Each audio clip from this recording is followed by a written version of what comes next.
The saffron veil smells like her mother's tears. Valyria Quentina is 19 years old, and she can feel the weight of the fabric pressing against her face, can hear through its folds the voices of 100 wedding guests who have come to witness her transformation, can taste the bile rising in her throat as the hour approaches that every Roman woman learns to dread. She was, until this morning, a daughter of the gens Valyria, protected by her father's authority, surrounded by the household where she had spent her entire life, permitted the small freedoms that unmarried Roman women enjoyed. Now she stands in the atrium of her father's house, dressed in the tunica recta she wove with her own hands, her hair arranged in the 6 braids of a Roman bride, her waist bound with the knot of Hercules that only her husband will be permitted to untie. And she is counting the hours until sunset. Sunset is when the procession begins. Sunset is when they will take her from everything she has ever known.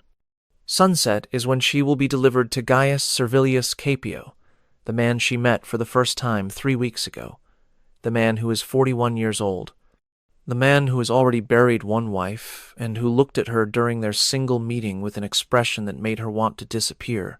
Her mother stands beside her, adjusting the veil, murmuring words that sound like comfort but feel like warning. "It will be over by morning," her mother says. "You must be still. You must not resist. Whatever happens, you must endure it." What will happen? Her mother's hands pause on the fabric. When she speaks again, her voice carries the weight of experience, the weight of her own wedding night, decades ago, and every night that followed. "You will learn tonight. All brides learn. The important thing is to survive it. And if I do not survive it?" The question hangs in the air like smoke. Valyria has heard the whispers, fragments, of conversation that stopped when she entered rooms, allusions that the older women traded when they thought no one was listening. She knows that some brides do not survive their wedding nights. She knows that something happens in the bedchamber that can break a woman, damage her, end her. She does not know exactly what. Her mother does not answer the question. Instead, she steps back, examines her daughter one final time, and says the words that Roman mothers have said to Roman daughters for generations. "You look beautiful. Your husband is fortunate. It is not comfort. It was never meant to be." Outside, in the courtyard, the wedding feast is reaching its crescendo. The sun is touching the horizon. And Valyria has perhaps 3 hours left as the person she has always been. I am going to tell you how she spent those hours. I am going to tell you what happened when they ended. And I am going to tell you the truth about the Roman wedding night, the truth that Rome tried very hard to make the world forget. What you are about to learn has been systematically obscured for 2,000 years. We know about Roman weddings. The museums display the artifacts. The textbooks describe the ceremonies. The documentaries show reconstructions of the processions, the rituals, the celebrations that marked the transition of a woman from one household to another. But they do not show what happened after the ceremonies ended. They do not describe what awaited brides in the bedchamber. They do not explain why Roman women spoke of their wedding nights in whispers, why mothers wept when their daughters married, why the most common prayer offered at Roman weddings was simply that the bride would survive. Tonight, you will learn what the ceremonies concealed. You will learn about the ritual that every Roman bride faced, the ritual that was so central to Roman marriage and so disturbing to Roman sensibilities that even the Romans themselves preferred not to discuss it directly.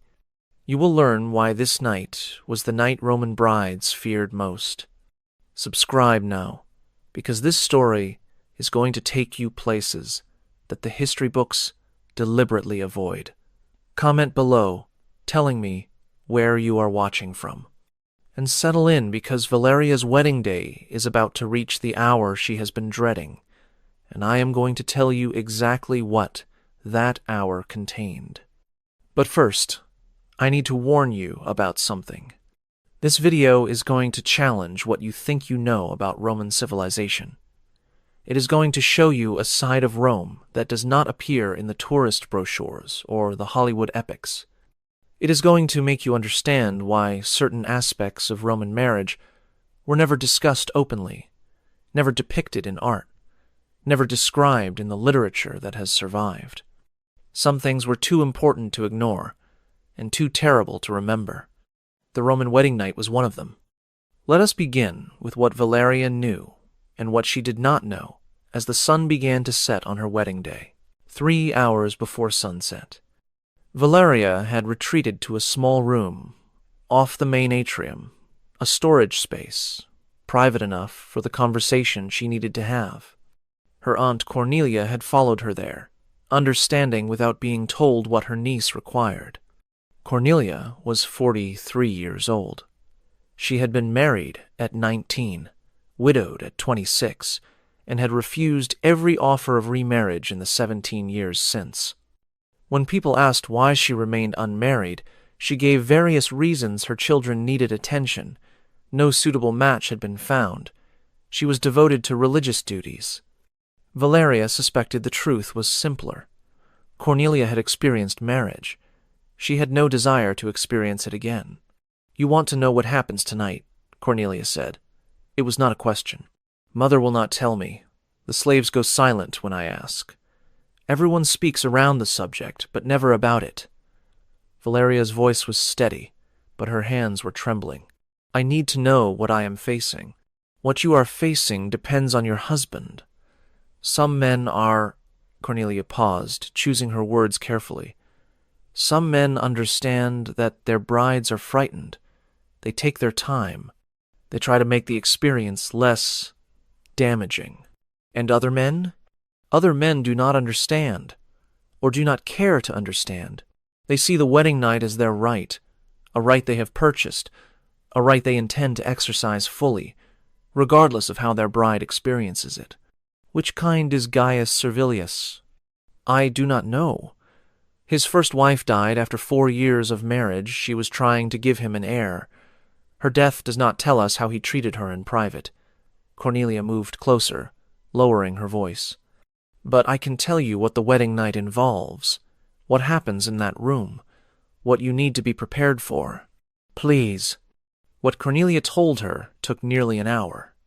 She explained the physical realities, what a husband would expect, what a wife was required to provide, what the experience typically involved for a woman who had never known a man before. She explained the legal realities, that a wife's body belonged to her husband under Roman law, that refusal was not merely discouraged, but effectively impossible, that the consequences of resistance could range from beating to divorce to outcomes that no one spoke of directly. She explained the survival strategies, how to make the experience less painful, how to appear willing even when terrified, how to create the impression of submission that some men required before they would moderate their behavior. And she explained something else, something that would stay with Valyria for the rest of her life. "The wedding night is not the end," Cornelia said. "It is the beginning. Whatever happens tonight will happen again tomorrow night, and the night after. And every night your husband chooses to exercise his rights. The women who survive are the women who learn to manage this, who learn to create small spaces of autonomy within total powerlessness, who learn to endure what cannot be prevented." "How do you manage something like that?" "By understanding that your husband is not a monster. He is simply a Roman man, a man who believes he has certain rights, who was raised to exercise those rights, who sees nothing wrong with what he does. You cannot change what he believes. You can only influence how he acts on those beliefs." "Influence how?"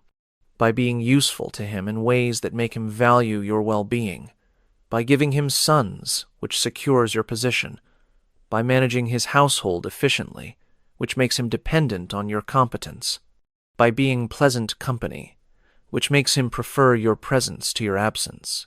Cornelia's voice hardened. "By making yourself too valuable to damage carelessly." "That sounds like becoming his servant."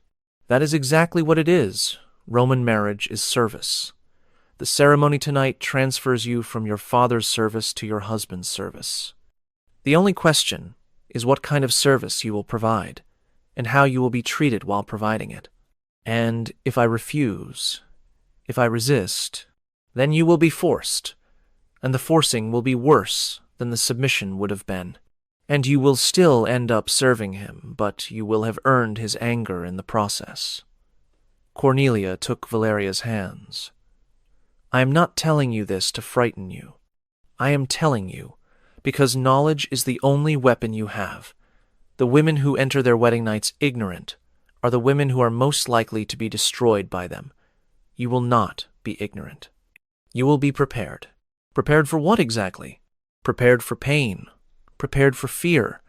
Prepared for the moment when you realize that your body is no longer your own and will never be your own again. Cornelia's grip tightened. And prepared to survive it. To wake up tomorrow morning. To begin learning how to live within this marriage. That is what I want for you. Not happiness. Happiness is not available. Survival. Valyria absorbed this. The conversation had confirmed her worst fears, while also giving her something she had not had before: information, strategy, the beginning of a plan. Thank you, she said. Do not thank me. Thank me in 20 years, if you are still alive and have found some way to make your life bearable. Cornelia released her hands. Now go back to the feast. Smile at your guests. Let your husband see a woman who is gracious and composed. The performance begins now. It does not end until one of you dies. Let me stop here to explain something about Roman marriage, because without understanding the system, you cannot understand what Valyria was navigating. Roman marriage was not a partnership between equals. It was not a romantic union. It was not even, in the way we would understand it, a family arrangement. Roman marriage was a transfer of property. Under Roman law, a daughter belonged to her father. She was under his authority, his patria potestas from birth until death or marriage. He controlled her property. He controlled her movements. He controlled her body. In the earliest period of Roman history, he had even controlled whether she lived or died. When a daughter married, this authority was transferred to her husband. The specific legal mechanisms varied depending on the type of marriage, but the practical reality was the same. A married woman was subject to her husband's control in all matters. All matters. Her labor belonged to him. Her fertility belonged to him. Her obedience belonged to him. And her body, her physical person, what we would now call her bodily autonomy, belonged to him absolutely. This is not interpretation. This is not modern projection onto ancient sources. This is what Roman legal texts explicitly state.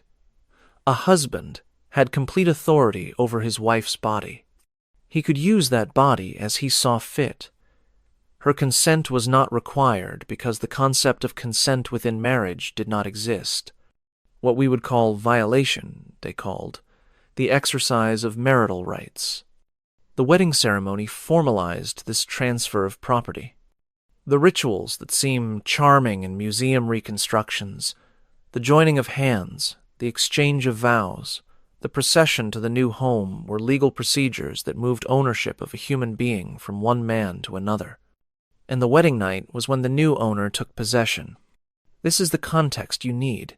This is what Valyria understood.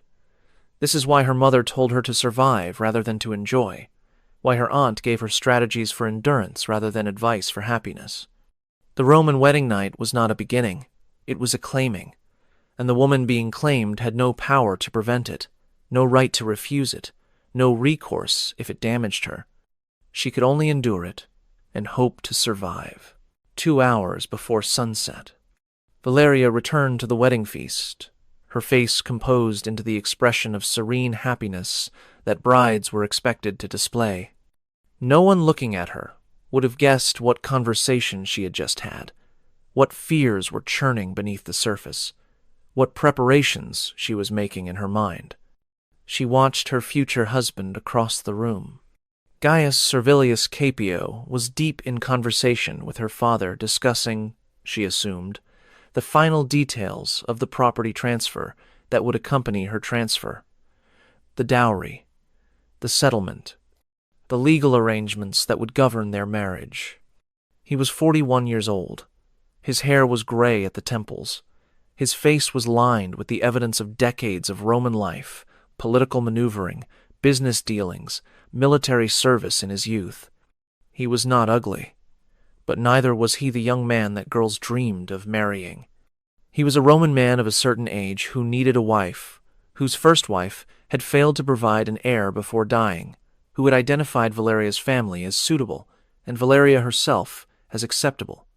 She tried to read his character from his face, from his gestures, from the way he interacted with the men around him. Was he the kind of man who would be considerate, as her aunt had put it? Or was he the other kind? She could not tell. The social masks that Roman men wore in public were too complete, too practiced. What happened in private, what happened in bedchambers behind closed doors, was invisible from the outside. She would learn tonight. One way or another, she would learn. Her mother appeared beside her. "You spoke with Cornelia." It was not a question. In a Roman household, nothing went unobserved. "Yes. She told you what to expect. She told me what she could." Her mother was quiet for a moment. When she spoke, her voice carried something that Valyria had not heard before, something raw, something personal. "I was 19 when I married your father. I did not have a Cornelia to prepare me. I entered my wedding night knowing nothing except that I was frightened." She paused. "I survived. You will survive too. Our family survives. It is what we do." "Was father—" Valyria hesitated. "Was he considerate?" "Your father was what he was, what all Roman men are. He exercised his rights. I fulfilled my duties. We built a household together, raised children together, created a life that functions." Her mother's voice was carefully neutral. "That is what marriage is. What you are hoping for, whatever fantasy of gentleness or romance you might be harboring, let it go now. It will only make tonight harder." "I am not hoping for anything. I am trying to prepare." "Good. Preparation is all you have." Her mother touched her face, a brief gesture, almost tender. "I will be at the threshold of your new home. The ritual requires me to be there when they carry you inside. But after that, after the door closes, you will be alone. Whatever happens in that room, no one will help you. No one can help you. Do you understand?" "I understand. Then you are as ready as you can be. The rest is up to your husband, and whatever gods are watching." She moved away, returning to her duties as hostess. Valyria watched her go, seeing her mother differently than she had before. Not just as mother, but as a woman who had experienced what Valyria was about to experience, who had survived it, who had built a life around the consequences. Every married woman Valyria knew had this history. Every one of them had faced a wedding night. Every one of them carried whatever had happened behind their composed Roman faces. The silence around the subject was not mystery. It was collective trauma, buried so deep that speaking of it was nearly impossible. Tonight, Valyria would join them, 1 hour before sunset. The preparations for the procession were beginning. Slaves moved through the house, lighting torches that would illuminate the walk from her father's house to her husband's. Musicians were gathering their instruments. The guests who would accompany the procession were finishing their wine, preparing for the entertainment that the public portion of the ceremony would provide.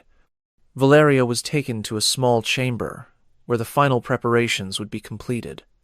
The pronuba, the matron of honor, a married woman whose own wedding had been successful enough to make her presence auspicious, helped Valyria with the final elements of her costume. The flame-colored veil was adjusted. The wreath of flowers was secured. The knot at her waist was checked to ensure it was tied correctly. "You know what this knot represents," the pronuba said. "Only my husband may untie it. Only your husband may untie it tonight, but after tonight the knot becomes a symbol, a reminder that you are his and he is. She stopped, reconsidering, that you belong to him, that your body is his to access as he chooses, a reminder worn every day, until you give him sons and your position is secure. Then the reminders become less necessary. The Pronobah finished her adjustments and stepped back. You are ready as any bride can be. What was your wedding night like? The question escaped before Valyria could stop it. The Pronobah's expression flickered surprise, then something more guarded. My wedding night was 23 years ago. I have chosen to remember it as little as possible. She straightened. That is my advice to you, for whatever it is worth. Survive tonight. Then choose what you remember and what you forget. The forgetting is sometimes more important than the surviving. She left to take her position in the procession. Valyria was alone. Through the window, she could see the sun approaching the horizon. The light was turning golden, then orange. The hour she had been dreading was nearly upon her. She thought about her aunt's advice, about her mother's words, about the Pronobah's suggestion that forgetting might be as important as surviving. She thought about the man waiting for her, the man who would own her body before the night was over, the man she barely knew, the man who would determine by his actions in the bedchamber what kind of marriage she would have. She thought about the women who had faced this before her, the generations of Roman brides who had stood where she was standing, felt what she was feeling, feared what she was fearing. Some of them had survived. Some of them had not. She intended to survive. The door opened. A servant announced that the procession was ready. Valyria took a breath, adjusted her veil, and walked out to meet her fate. The procession was magnificent and terrible. Torches blazed against the darkening sky. Musicians played the traditional melodies that had accompanied Roman brides for centuries. Guests laughed and sang and called out the traditional jests that were considered appropriate for such occasions. The jests were crude. They referenced what would happen when the procession ended, what the groom would do, how the bride would respond, what sounds the household might hear through the walls. The Romans considered this humor appropriate, even necessary. The jokes acknowledged what everyone knew was coming while making it seem normal, natural, nothing to be ashamed of. Valyria walked through it like a woman walking through a dream. 2 young boys flanked her children, who represented the children she was expected to produce. Behind her came slaves carrying her dowry and personal possessions. Ahead came the torchbearers, lighting the way to her new home. And beside her walked her husband. Gaius Servilius had barely spoken to her during the wedding ceremonies. He had performed his parts correctly, the vows, the sacrifices, the formal elements that Roman law required. But his attention had been elsewhere, on the political implications of the marriage, on the business arrangements that accompanied it. Now, walking beside her through the torchlit streets, he glanced at her occasionally. She could not read his expression beneath the formal mask he wore. The procession wound through Rome's streets, past temples and public spaces, following a route that tradition dictated. People called out from windows and doorways, some offering blessings, some offering jokes, some simply watching the spectacle of another bride being delivered to another husband. The walk was long enough for Valyria to feel every step, long enough for her to register the faces in the crowd, the flames of the torches, the music that seemed to mock her with its cheerfulness, long enough for her to understand, in her body as well as her mind, that every step took her further from the life she had known, and closer to the life she would have to survive.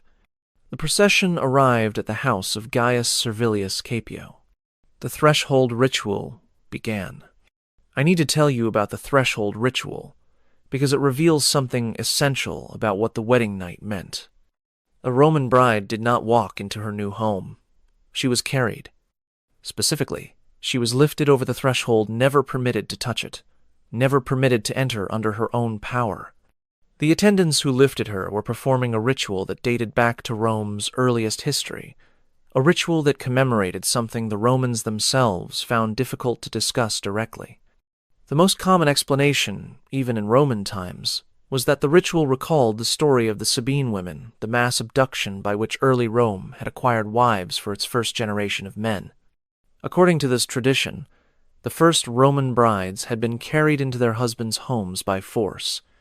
The threshold ritual reenacted this moment, reminding everyone present that marriage began with taking, with claiming, with the assertion of male power over female autonomy. Other explanations existed. Some said the ritual prevented the bad omen of a bride stumbling.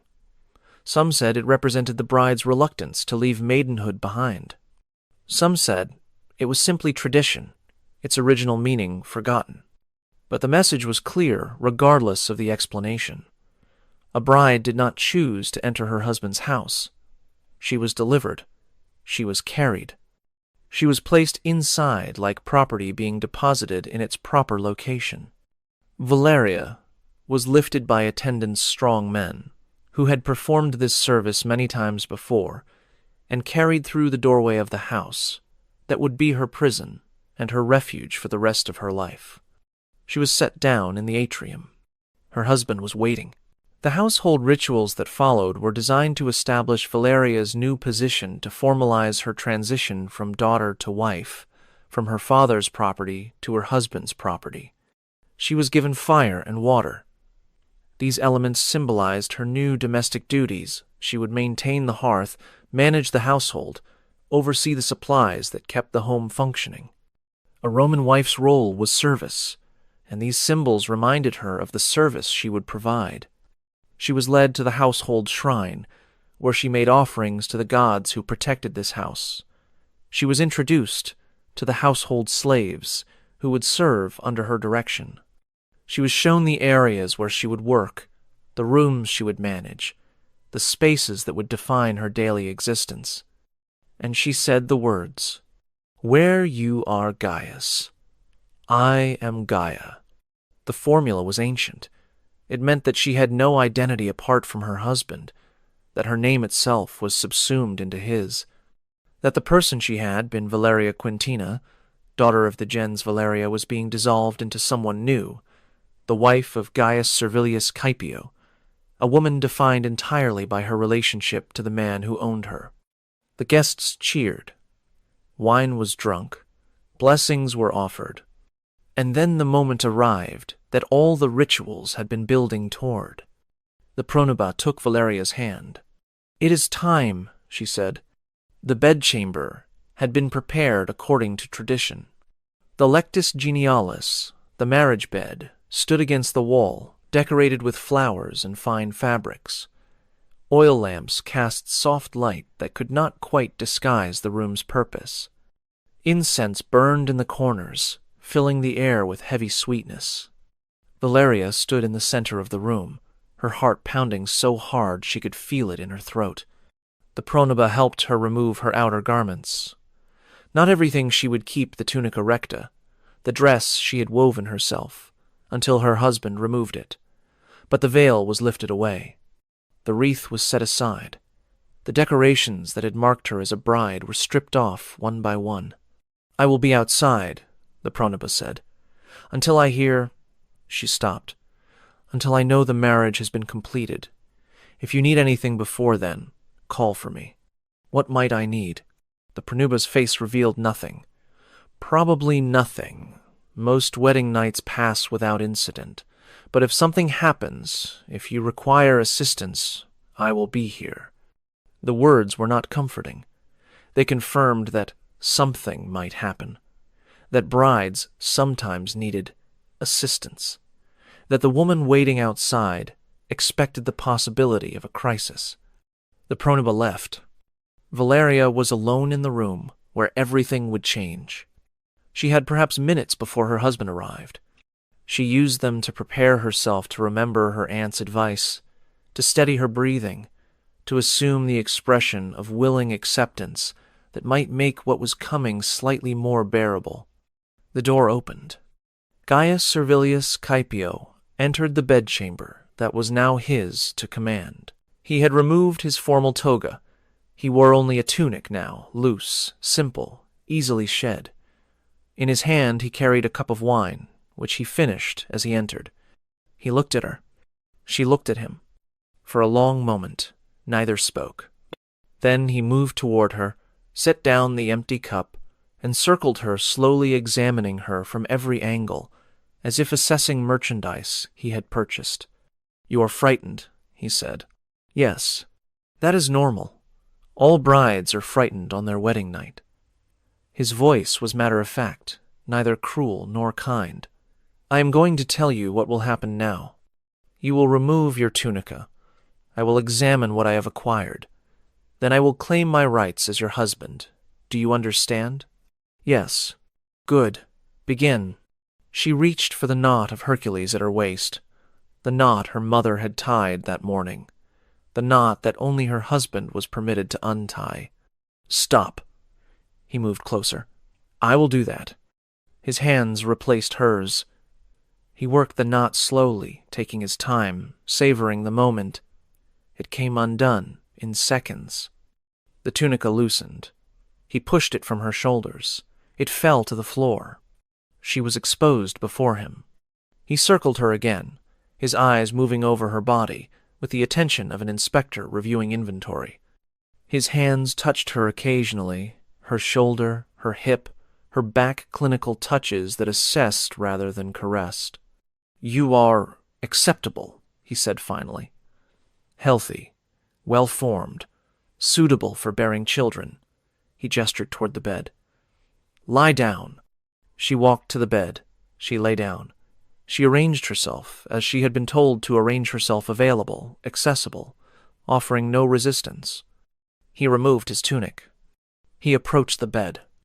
And what happened next was exactly what her aunt had described, what her mother had alluded to, what every Roman bride learned on her wedding night. I am not going to describe the details of what occurred in that room. I am not going to describe it because the details are not the point. The details varied from marriage to marriage, from husband to husband, from wedding night to wedding night. Some men were brutal. Some were merely businesslike. Some, a few, were genuinely gentle. But the fundamental reality was the same, regardless of the details. A woman who had never known a man was required to submit to one. A body that had been her own became property to be used. A person who had been protected as a daughter became available as a wife. And she had no power to prevent any of it. Valyria experienced what Roman brides experienced. She felt what Roman brides felt. She understood, in her body and her mind, what it meant to be claimed as property. It hurt. She had been warned that it would hurt, and it did.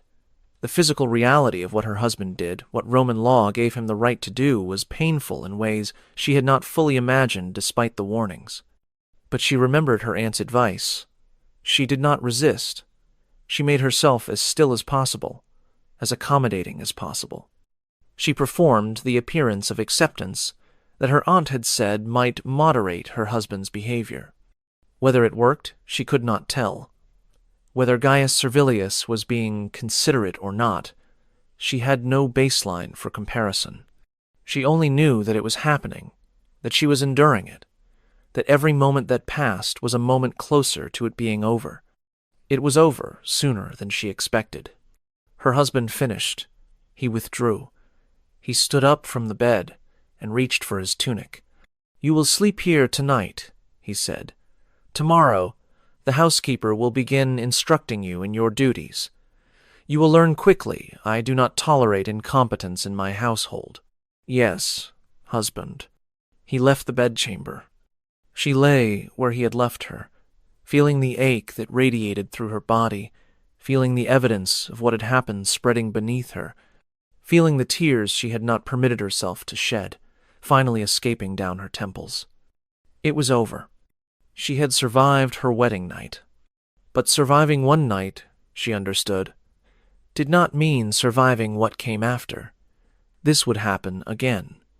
Tomorrow night, and the night after. and every night her husband chose to exercise his rights.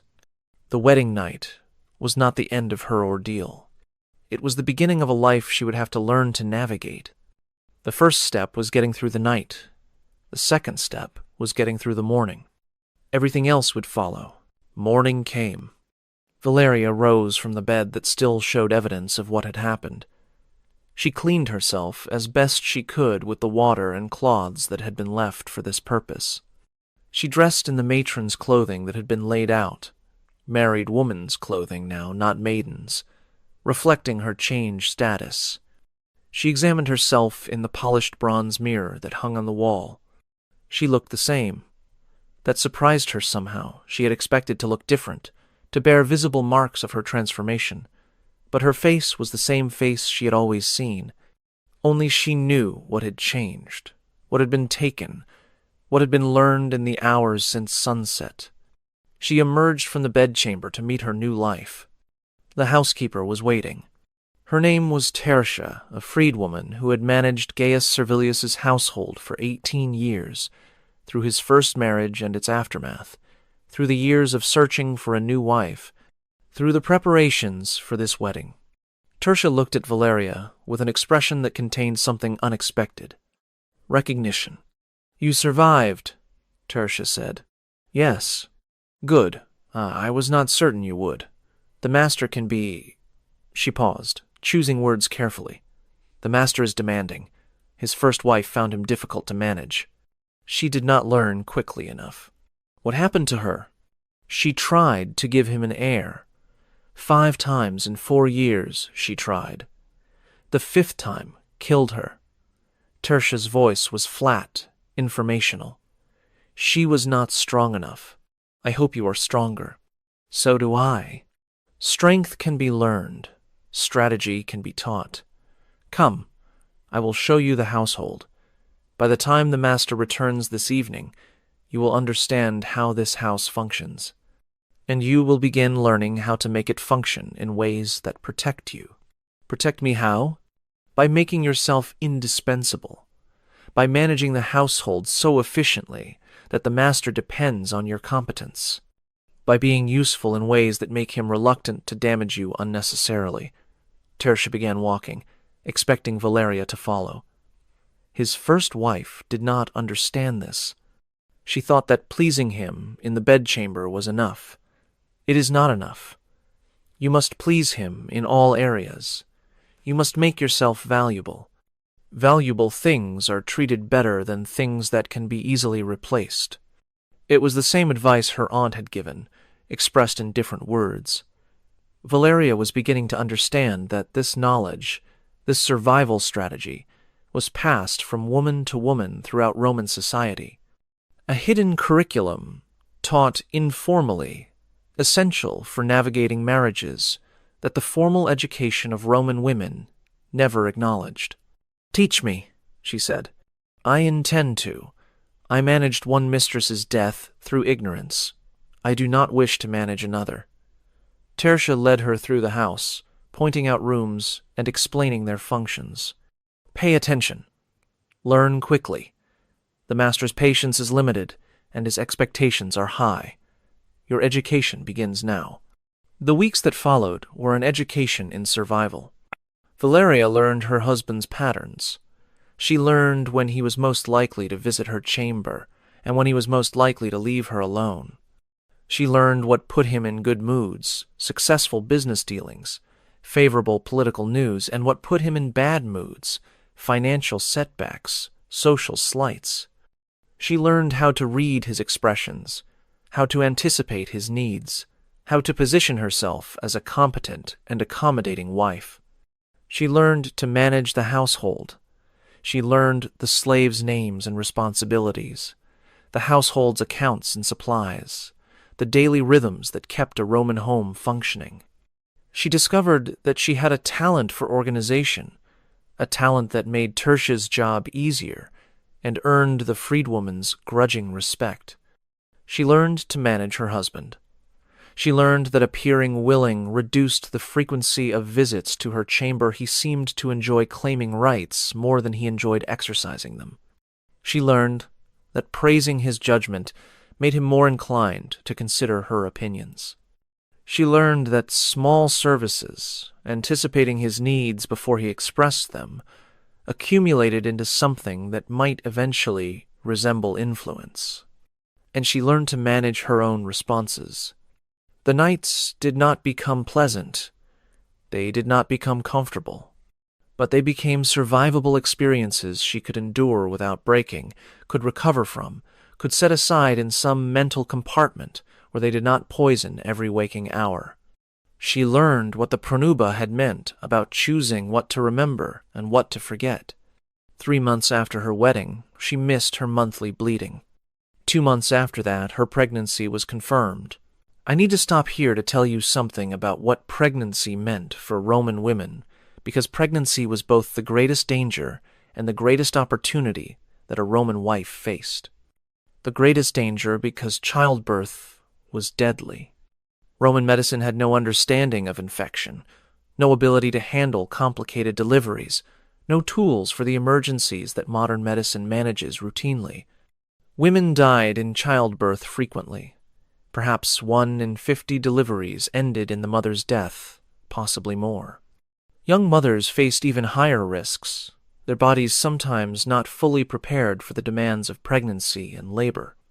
A Roman wife who became pregnant knew that she might not survive the experience. She knew that the act her husband performed in the bedchamber could set in motion a process that would kill her.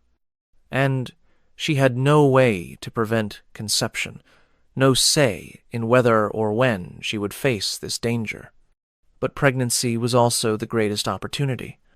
A wife who bore a son secured her position. She had provided what Roman marriage existed to provide: an heir, a continuation of the family line, proof that the marriage was fruitful. A wife with sons could not be easily discarded. A wife with sons had leverage that a childless wife could never achieve.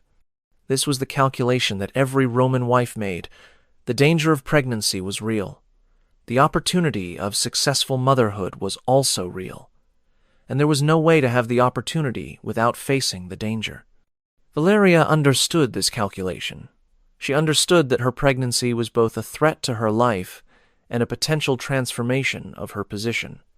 She understood that the next several months would determine everything about her future in this marriage. If she survived, if the child survived, if the child was a son, everything depended on outcomes she could not control. The pregnancy progressed normally. Valyria's body changed in the ways that Roman medicine understood and expected. Her household duties were reduced as her condition became more apparent. Her husband's visits to her chamber decreased. He would not risk damaging the heir she might be carrying. This respite was welcome. For the first time since her wedding night, Valyria had stretches of days without having to perform the availability that marriage required. She could sleep through the night without wondering if her door would open. She could wake in the morning without dreading what the evening would bring. She used the time to consolidate her position. She deepened her relationships with the household slaves, learning their concerns and addressing what she could. She strengthened her alliance with Tertia, who had become something approaching a mentor. She established contact with other married women in neighboring households, beginning to build the network of mutual support that Roman women maintained outside their husbands' awareness. And she prepared for childbirth. The older women in her network shared what knowledge they had, what to expect, what could go wrong, what strategies might help. They shared stories of births they had attended, births they had survived, births that had ended badly. They did not hide the danger, but they also did not let the danger become paralyzing. "You will face it when it comes," one woman told her. "There is no way to prepare fully. You can only prepare as much as possible and trust that your body will do what it needs to do. And if my body cannot do it, then you will die, and someone else will raise your child. That is the truth that no one wants to speak, but it is truth. Every mother faces it. Every mother survives the facing or does not survive the birth. The woman's voice was not cruel. It was honest. But most mothers survive. The danger is real, but the survival is more common than the danger. Remember that. Valyria remembered. When the labor began in the 7th month, earlier than expected, she remembered. The birth was difficult. 23 hours of labor, complications that the midwife had to manage with skills passed down through generations of women helping women. Moments when Valyria was certain she would die, when the pain seemed impossible to survive, when she understood in her body why so many women did not return from the journey she was taking. But she did return. She survived. And when it was over, when the blood and the screaming and the terror had finally ended, she held in her arms a living child. A son. A healthy, screaming, perfect son. She had done it. She had provided what Roman marriage demanded. She had produced an heir for Gaius Servilius Caepio, a boy who would carry his father's name and inherit his father's property. Her position was transformed. Her husband visited her recovery room, the first time he had come to her outside the bedchamber since their wedding. He looked at the child with an expression she had never seen on his face before. Satisfaction, pride. Something that might almost have been gratitude. "You have done well," he said. "This changes things." "Changes them how?" "You are now the mother of my heir. Your comfort and well-being are matters of importance. Your position in this household is secure." He paused. "I am not ungrateful. You will find that I reward competence and success. You have demonstrated both." It was not love. It was not warmth. But it was recognition, acknowledgement that she had value beyond her body's availability, that she had accomplished something that mattered. It was the beginning of a different kind of marriage. Not a partnership. Roman marriages were never partnerships, but an arrangement in which Valyria had power she had not had before, influence she had not possessed, security that had seemed impossible on her wedding night. She had survived. She had succeeded. And now she would learn what she could build on that foundation. The years that followed were not happy. Happiness was not available within Roman marriage, her aunt had told her that, and experience confirmed it. But they were survivable. They were sometimes even satisfying, in the way that competence and influence and security can be satisfying. Valyria bore 3 more children, 2 more sons, then a daughter. Each pregnancy carried the danger of death. Each birth was survived. Her position as mother of multiple heirs became unassailable. Her husband's visits to her chamber continued, but became less frequent as the years passed. Age diminished his appetite. Other interests occupied his attention. And Valyria had learned so well how to manage him that he barely noticed how completely she had taken control of the household. She maintained the network of women that she had begun building during her first pregnancy. She helped other brides prepare for their wedding nights. She supported wives whose husbands were violent. She used her position to create small protections for women who had no protections of their own. This was what Roman women did. This was how they survived a system that gave them no rights, no protections, no recourse. They built networks. They passed knowledge. They helped each other endure. When her husband died, 22 years after their wedding, when Valyria was 41 years old, she discovered something unexpected. Relief. The burden she had carried since her wedding night, the weight of belonging to someone else, of having her body subject to another person's will lifted. She was a widow now. Her sons were grown. Her property was her own. For the first time since she was 19 years old, she was free. She did not remarry. She had experienced enough of marriage to know that freedom was precious, that autonomy was worth more than the security that a second husband might provide. She spent her remaining years doing what she had begun during her marriage, helping other women, teaching brides, survival strategies, supporting wives in crisis, using her resources to create spaces of safety within a system designed to make women powerless. This was her legacy. Not monuments or political achievements, those were available only to men, but a quieter legacy, the women she helped, the knowledge she passed on, the network she strengthened. It was something. In a world that gave women almost nothing, it was something. What you have learned tonight is the reality behind the Roman wedding. The Roman wedding was not a celebration of love or partnership. It was a transfer of property, a ceremony that moved ownership of a woman's body from her father to her husband. The wedding night was not a romantic beginning. It was the first exercise of ownership, the moment when a husband demonstrated his rights over a wife who had no power to refuse him. The marriages that followed were not unions of equals. They were institutions of control, in which wives had no legal authority over their own bodies, no recourse when husbands chose to be harsh, no escape from arrangements that modern observers would recognize as systematic mistreatment. This was the night Roman brides feared most. This was the ritual that Rome tried to hide from history. But the women who experienced it found ways to survive. They built networks of mutual support. They passed knowledge from generation to generation.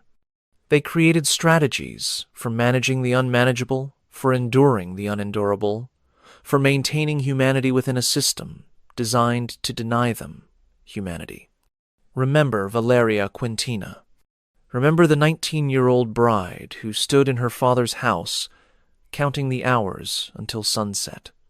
Remember the conversations with her aunt and her mother, the warnings and strategies passed from woman to woman. Remember the wedding night, the examination, the claiming, the pain, the survival. Remember the years that followed, the pregnancies and dangers, the children and calculations, the slow accumulation of influence within powerlessness. Remember the widow who finally tasted freedom at 41 and spent her remaining years helping other women survive. Remember that Valyria was not exceptional. She was ordinary, an ordinary Roman wife, experiencing what millions of Roman wives experienced. Her story is their story. Her survival is their survival. And remember one more thing, because this is perhaps the most important part of what I have told you tonight. The Roman marriage system did not end when Rome fell. The legal principle that a husband owned his wife's body persisted in Western law for centuries. The concept that a wife could not refuse her husband remained embedded in legal codes across Europe and its colonies.